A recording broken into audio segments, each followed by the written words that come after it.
Kama umeajiri ajira mpya, mshahara wako wa mwanzo una uwezo kuharibu au una uwezo wa kutengeneza? Subiri, fikiria hivi. Fikiria mshahara wako wa kwanza ukakufanya ukawa na uhuru wa kipato na sio kuwa mzigo wa madeni.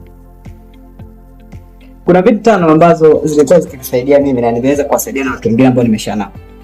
Jambo la kwanza, kabla ya kupokea mshahara, hakikisha umetengeneza una budget. Yaani hakikisha tayari umeshaandaa budget ya nini ambacho unatakiwa ukifanye sasa hivi na nini ambacho hautaki kukifanya sasa hivi. Umesha sort vitu vyako vya muhimu na vile ambavyo havina umuhimu kwa wakati.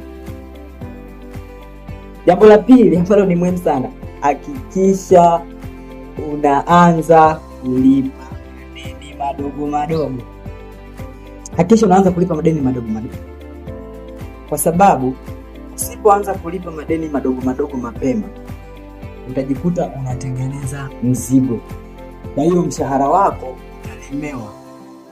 Lakini jambo la 3, hakikisha unatengeneza account au akiba ya dharura. Tengeneza akiba ya dharura. Kuna mambo yanayotokea ya ghafla.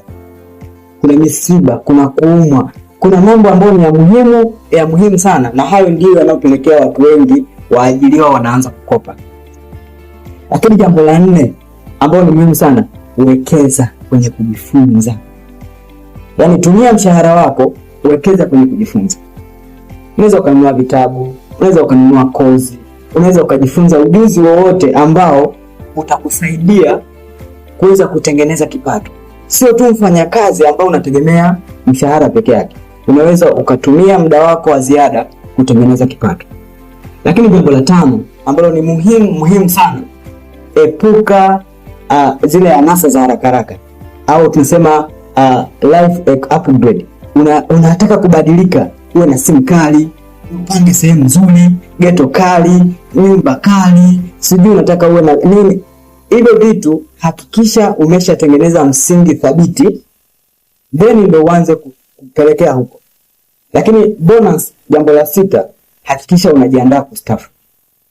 Jiandae kustaafu siku ya kwanza unapokea cheki yako ya kwanza. Kwa sababu usipojiandaa utajikuta unafanya kazi muda mwingi sana, alafu mwisho wa siku hautakuwa na faida yote. So by the way, kama wewe umekutana hii video ndo mara yako ya kwanza, hebu gusa hiko kialama chekundu kuweza kufollow. Lakini pia kama ndo umeajiriwa kwa mara ya kwanza, unaweza ukashare hapo mshahara wako wa mwanzo ulifanya kitu gani? Na kama uko kwenye ajira, nini ambacho